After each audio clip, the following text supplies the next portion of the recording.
Hi, my name is Christina, and this is my presentation on the clinical trial of increasing social interaction using pre-linguistic milieu teaching, also abbreviated as PMT, with nonverbal school-age children with autism.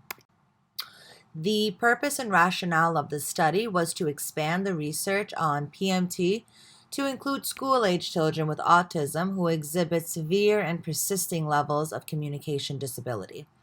The children were taught to use vocalization, eye gaze, and gestures as a mean of intentionally communicating within functional play routines.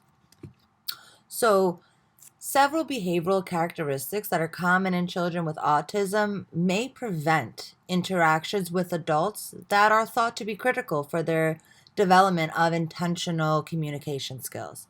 So, characteristics of this may include, restricted interests, anxiety, self-injurious behaviors, heightened activity levels, attention deficits, resistance to change, and abnormal sensory responses. Okay. We will begin discussing the method. So the participants were 6 children with autism between the ages of 5 and 8. All of the children had the following criteria. They received an independent diagnosis of autism by an outside physician or psychologist. They spoke English as their dominant language in their home. Each child had a lack of functional communication, so there was no consistent use of vocalization, eye gaze, or gestures. Each child had normal levels of vision, hearing, and motor skills, and their developmental language age equivalent was about 18 months for both receptive and expressive language. All of the participants were classified as having moderate to severe levels of autism, with a total childhood autism rating scale score ranging between 38 and 48. The children were asked to join in on play sessions with their parent or guardian at home. So the toys and materials that were part of the child's natural home environment were used to support techniques associated with PMT. The play routines were selected before intervention based on the recommendations by the parents obtained during the baseline pre-treatment. So here we have examples of the play routine and how the child would communicate it. I'm going to read off an example per child. So for Chad, he liked the play routine of chasing, so he would request an adult to chase him around the room. Cody had liked to play cars, so he would request an adult to push or roll the car towards him. Adam play routine would be tumbling on a mat, so he would request the assistance with rolling in a somersault. Sam play routine was tickling, so he requested an adult to tickle his stomach. Ben had a play routine of spinning, so he would request the adult to pick him up from behind and spin him around in a circle. Lily had a hammock, and she would request to be pushed in her hammock in the backyard. As I stated before, there was a baseline pre-treatment session which were conducted to establish a measure of each of the participants' communication skills. So this was done with the parents at home, and the parents were told to just make it a natural environment and not use any cues or anything to get the child to speak, but rather just be there in close proximity and maintain a nonverbal attention to the child's activity while playing. So then you had the intervention, which was done solely through social play using PMT techniques. So an application of a PMT technique are teaching episodes. So I'm going to give an example. Let's say if the child is engaged in repetitive play with a ball, the adult would then attempt to join in and make the play more interactive, creating a game of catch. So this would be creating a situation in which the child would be more likely to communicate. So you're hoping that at this point, the child would be able to point out the ball. And if they did, you would then tell them ball. So that would be using technique prompts or a model. You can hold the ball and say ball, play the catch game. Here we have a description of the adult intervention techniques that were used in the study. So there are three procedures: prompts, models, and natural consequences. So the techniques for prompts would be a verbal or gestural cue, being the adult asks, "What do you want?"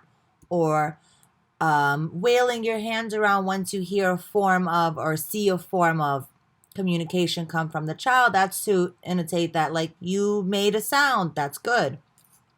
Models are then a gestural or vocal. So gestural would be modeling to the child how to point at something. So let's say the child is looking at the bubbles on the shelf, but now you're teaching the child to point what you want, to point at them.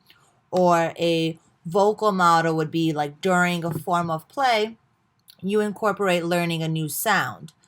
And natural consequences are compliance, imitation, and recast. So compliance would be the adult gives the child what they had pointed at. Imitation is, let's say the child says a sound, now you imitate that sound back to them. Or recast is when the child is pointing to something, whether it be a ball, they're pointing to it, now you tell them ball. Or those bubbles on the shelf, pointed to the bubbles, now you say bubbles.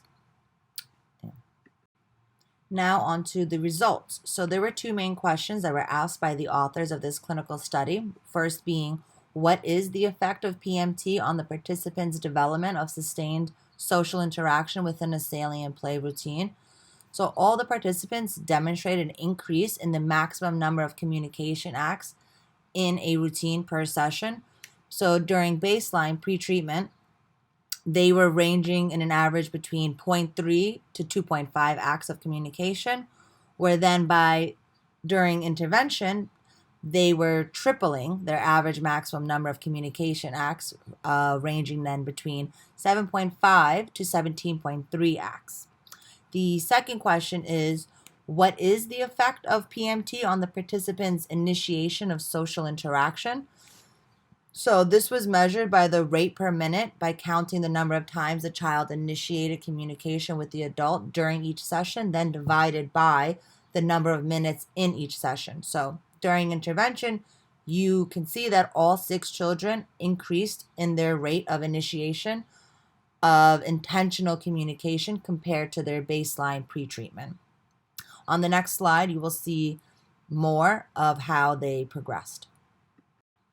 Intentional communication acts are defined as any attempt that a child would make to interact with an adult during social routine using, again, vocalization, gestures, or eye gaze. These were all coded, and the coding included the time of communication, the sequence of the communication within routine, initiation by child or adult, the form of communication, and whether each was spontaneous or prompt. So here in the charts, you can see Adam demonstrated a gradually increasing trend, eventually even reaching a goal of 2 communication acts per minute. Cody and Ben showed gradual increase that stabilized at around 1.5 acts per minute. Sam demonstrated a large jump in level to around 2 acts per minute, and then a stable trend throughout intervention. Lily achieved a very slow increasing trend and a smaller increase to an average of about 1 act per minute. However, it is noted that all participants maintained to increase their rates of communication even during follow-up. Clinical implications of this study would be the setting, for starters. I feel that this is an important issue because these are school-age children. So I think it would have been beneficial to them to imply these techniques both at home and in school, being that they do spend a majority of their week in school. And I feel that this could have given them an increasing rate of social interaction and communication, because it'd be great for them to master this in as many environments as possible. Also, it is important to note that children with autism often engage in challenging behaviors. So, for an example, Chad engaged in high rates of self-injurious behavior like head hitting, which disrupted his flow of routine. Another child, Sam, He sometimes became very rigid about completing all of his routines in a particular order. So instead of continuing one routine for a period of time, he wanted to communicate once within the first routine and then go to the second and then go to the third. Also, it's important to note that many children with autism could have underlying disorders. So Lily was one of those children. She was prone to seizures. And so on the days that she did have a seizure, she then became overstimulated and avoided interactions. As far as how future research can be done differently, I think it's important to note that the characteristics of the best performers in this clinical study demonstrated lower autistic severity ratings and higher developmental language ages. So I think that the best candidates for this intervention may be those who have a developmental language level of about 9 to 12 months, demonstrate less severe autistic symptoms, and engage in low rates of challenging behaviors. I believe a limitation to this study is the fact that there were only 6 participants. I feel that a larger group is necessary to understand the range and types of individual variation, especially when it comes to autistic children. A diverse cultured group would also benefit the extent of these results. Along with that, during the baseline pretreatment, one could argue that the children may have already had these skills to communicate, but due to the lack of context, they just didn't exhibit any form of communication during that baseline. And I want to thank you for watching my presentation and have a great day.